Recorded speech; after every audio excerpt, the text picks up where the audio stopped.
On the show tonight, protest in Times Square against Israeli raids on Al-Aqsa. Israel shuts Hebron's Ibrahimi Mosque. Imam stabbed at New Jersey Mosque. Indian origin man arrested for hate-motivated attack. An open iftar at Royal Albert Hall. And Zelensky hosts an iftar.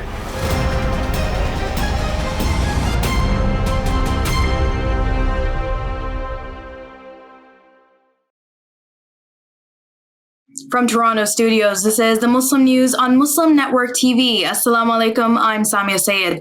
Our top story tonight, demonstrators gathered in New York City's Times Square Saturday to protest Israeli raids on Al-Aqsa Mosque and violations against Palestinians last week. They carried banners and chanted slogans saying "Free Palestine." Early on Friday, the Israeli army launched a series of airstrikes on targets in Gaza and Lebanon, saying they were aimed at the Hamas group. Palestinian groups in Gaza also fired a barrage of rockets on Israeli settlements near the Gaza Strip. Tension has been running high over the past few days following Israeli assaults on worshippers in the Al-Aqsa Mosque in occupied East Jerusalem. Israeli police have detained 350 Palestinians from the Al-Aqsa Mosque complex. Witnesses said police used excessive force, including tear gas. Israel occupied East Jerusalem during the 1967 Arab-Israeli War and annexed the entire city in 1980, a move never recognized by the international community. Chicago also saw a large protest against Israeli attacks on Al-Aqsa. A New Jersey man attacked an imam leading about 200 worshippers in prayer at a local mosque Sunday morning, authorities said. The 32-year-old suspect, Sarif Zorba, stabbed the imam twice in the back at Omar Mosque. Authorities said it is unclear what prompted Zorba to attack the imam in front of the congregation. Abdul Hamdan, a mosque spokesman, said the 5:37 a.m. attack was an isolated incident. He credited the swift action of congregants in helping apprehend Zorba as he tried to flee. Mosque leaders said they did not understand the reason for the senseless violence. Zorba is not a regular member of the mosque congregation, but has been seen there before, officials said. The 65-year-old Imam Syed Al-Naqib is in stable condition at St. Joseph's University Medical Center and is expected to make a full recovery. Zorba is charged with first-degree attempted murder and 2 weapons offenses. He was scheduled to appear in court Monday afternoon, according to the Passaic County Prosecutor's Office. Ousted Tennessee Congressman Justin Jones accused the state's Republican House Speaker of leading a white supremacist system. He and Justin Pearson of Memphis are both Democratic state representatives, and they are both Black. They were removed last week for participating in protests against gun violence. These were held in the wake of a school shooting in Nashville that killed 6 people, including 3 children, on March 27th. Jones and Pearson were voted out by the Republican-controlled House. A resolution to remove state Congresswoman Gloria Johnson, a Knoxville Democrat who is white, fell short of the 2/3 majority needed. Johnson accused Republicans of racism and said it might have to do with the color of my skin when asked why she was spared. Republican House Speaker Cameron Sexton denied accusations of racism. Jones said Friday he intends to challenge his expulsion in the courts and at the ballot box. In an appearance on MSNBC's Morning Joe, Jones said he believes his expulsion was unconstitutional. In related news, U.S. President Joe Biden called the expulsion of Congressmen Jones and Pearson shocking and undemocratic. Adding to the condemnation, former President Barack Obama said on Twitter that it was a sign of weakness. Minneapolis has limited the broadcast of the Islamic call to prayer to 3 or 4 times a day. The city council will vote next week on a proposal to expand that to 5 times a day. Minneapolis mosques would be able to broadcast the Adhan or the Islamic call to prayer 5 times a day under the proposed ordinance. It was unanimously approved March 29th by the City Council's Public Health and Safety Committee. The ordinance must be approved by the full council and Mayor Jacob Frey before it can take effect. It was authored by Council member Aisha Chuftai, who represents Ward 10, in collaboration with Ward 6 Council member Jamal Osman and Ward 5 member Jeremiah Ellison. The three make up the Council's Muslim caucus. Muslim community members and elders were joined at last week's public hearing by Christian and Jewish religious leaders and activists. Jelani Hussain, executive director of the Minnesota chapter of the Council on American Islamic Relations, praised the Christian and Jewish organizers who showed up to support the Muslim community. All mosques in Minneapolis are permitted to broadcast the Adhan. Jelani knows of only two, Dar al-Hijra and Masjid an-Nur in North Minneapolis, that have exercised their right to do so.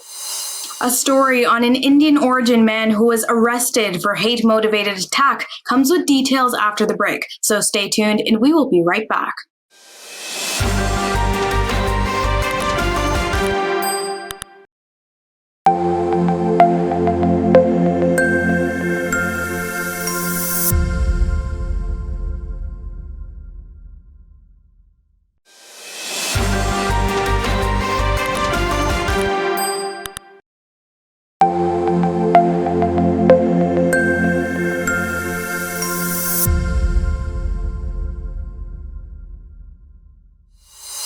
A man was arrested in Canada for allegedly yelling threats and religious slurs and trying to run over people in a Markham, Ontario mosque earlier this week. Sharon Karunakaran was charged with several criminal offenses after a suspected hate-motivated incident at a mosque in Markham, the York Regional Police said on April 9th.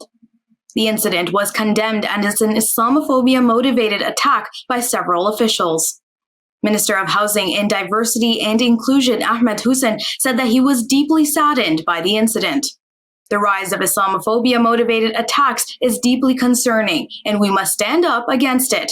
We will not let hate win, he wrote on Twitter. The attack mimics several attacks on mosques in India in the last 2 weeks. CIA Director Bill Burns paid an unannounced visit to Saudi Arabia, expressing frustration about Riyadh's recent rapprochement with Iran, a report said. Burns told Saudi Crown Prince Mohammed bin Salman that the U.S. felt blindsided by Riyadh's rapprochement with Iran and Syria, the Wall Street Journal reports. It cited a U.S. official who said Burns discussed cooperation on intelligence and counterterrorism with Saudi officials. Iran and Saudi Arabia severed ties in 2016 after the Saudi embassy in Tehran was stormed by an angry mob following the execution of a Saudi Shia cleric. Beijing last month hosted officials from longtime regional rivals Riyadh and Tehran, where they agreed to resume diplomatic relations. Starting in April 2021, the two sides took part in marathon talks facilitated by Iraq and Oman. But it was Chinese intervention that resulted in a breakthrough last month. The foreign ministers of Saudi Arabia and Iran met Thursday in China, their first meeting in more than 7 years. Hundreds gathered Friday at the iconic Royal Albert Hall in London as part of an open iftar. About 450 people gathered for the fast-breaking meal hosted by the Ramadan Tent Project, an award-winning charity foundation. After the recitation of the Adhan, or the call to prayer, Muslims broke their fasts, followed by a congregational prayer. Turkey's ambassador to the UK, Osman Kore Ertaş, touched on the importance of Ramadan in strengthening ties among people. He noted the devastating February 6 earthquakes in Turkey and Syria and said attendees are in solidarity with the Turkish community after the destruction. Ertaş thanked Brits for donations and fundraising campaigns for quake victims. Jonathan Wilson, a professor at Regent's University London, praised open iftar events and said the gatherings are a good opportunity to meet people and share experiences. Doshin Hamza, advisory board member of the Ramadan Tent Project, said the projects are turning strangers into friends. Israel on Sunday closed the Ibrahimi Mosque in the West Bank city of Hebron to Muslim worshippers for 2 days due to Jewish holidays, the mosque director said. Hassan al-Rajabi told Anadolu Agency that Israeli forces prevented the entry of Muslim worshippers while Israeli settlers were allowed in. He said the mosque will remain closed until Monday evening. Palestinian activist Arif Jaber told the Israeli army erected the military checkpoints in the vicinity of the mosque ahead of the Passover celebration. The activist expected the arrival of tens of thousands of illegal Israeli settlers from across the occupied West Bank to the mosque to celebrate the Jewish holiday. Hebron's Ibrahimi mosque complex is believed to be the burial site of the prophets Abraham, Isaac, and Jacob. It is revered by both Muslims and Jews. In 1994, during the month of Ramadan, American Israel settler Baruch Goldstein murdered 29 Muslims during the morning prayer at the mosque. Ukrainian President Volodymyr Zelensky on Friday criticized Russia's treatment of the Muslim minority Tatar community in Kremlin-controlled Crimea. He vowed to recapture the peninsula from Russia during a first official state iftar. Russia wrestled control of the Black Sea territory from Ukraine in 2014. It pushed through a referendum on the annexation, which was condemned as fraudulent and illegitimate by Ukraine and its Western allies. The Tatar community, which accounted for 12% to 15% of the 2 million Crimea residents, largely boycotted the 2014 vote. Moscow then banned the Mejlis, the traditional assembly of the Tatar Muslim minority in Crimea, declaring it an extremist organization. The Kremlin has jailed members of the minority community since, citing security concerns. Zelensky, speaking at a mosque outside the center of the capital, announced Ukraine was beginning a new tradition of hosting an official iftar. Hortensia Alofari Kanfoudi has a tradition of sharing a special Easter dessert with her Muslim neighbors and friends in Senegal. Preparations for Easter Sunday are underway in Senegal, where Christians make up 4% of the population. Christians observed Good Friday, which marks the end of the 40-day Lenten season, on the Friday before Easter Sunday. Christians and Muslims demonstrate unity and solidarity by sharing the dessert called nigallah. Nigallah is a sweet dish made of chakri, a type of semolina commonly used in West Africa, along with baobab fruit, nutmeg, milk, sugar, and peanut cream. Christian families get together at the home of an elder early Friday to prepare nigallah. Youngsters create a roster of Muslim neighbors and acquaintances and distribute the dessert until late Friday. Kanfoudi, who prepared the dish with her family, said the dessert symbolizes the end of the 40-day Lenten fast.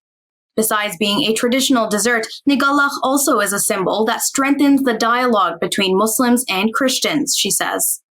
She said Muslims also offer treats to neighbors on Eid al-Adha. Muslims make up 96% of the population in Senegal, and more than 60% strictly follow Sufi teachings, such as the Tijani and Qadiri. A life-size painting by 30 Rohingya artists depicts 3 stages of their life before persecution in Burma, the genocide, and then displacement.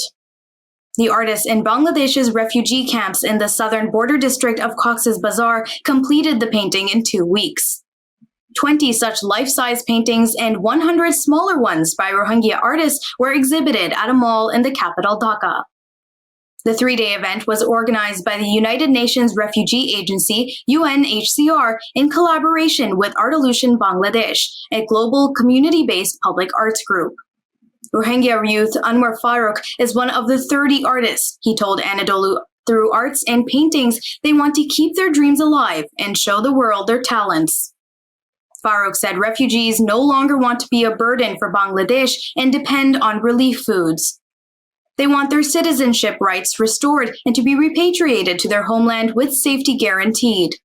Bangladeshi artist Syed Rashad Imam said such creative works of Rohingya artists will strengthen the bonds between the persecuted people and the rest of the world. Afghan religious scholars on Saturday criticized a ban on female education as a key Taliban minister warned clerics not to rebel against the government on the issue. Girls cannot go to school beyond 6th grade in Afghanistan, with the education ban extending to universities. Women are barred from public spaces, including parks and most forms of employment. Last week, Afghan women were barred from working at the United Nations, according to the global body. Authorities say the education restrictions are temporary suspensions rather than bans. But universities and schools reopened in March without female students. The bans have raised international criticism, increasing Afghanistan's isolation at a time when its economy has collapsed and the humanitarian crisis worsens.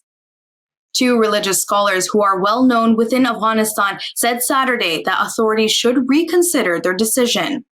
One scholar, Abdul Rahman Abid, said institutions should be allowed to readmit girls and women through separate classes, hiring female teachers, staggering timetables, and even building new facilities. Before we end today's show, I would like to make a special request. It takes about 55 hours of work per day to produce this news segment for you. It brings news with a unique perspective, and you can find it only on here on Muslim Network TV. Sound Vision is a not-for-profit organization which produces it. And just like PBS and NPR, we depend on your donations. Please visit muslimnetwork.tv to donate now or click the link below to donate.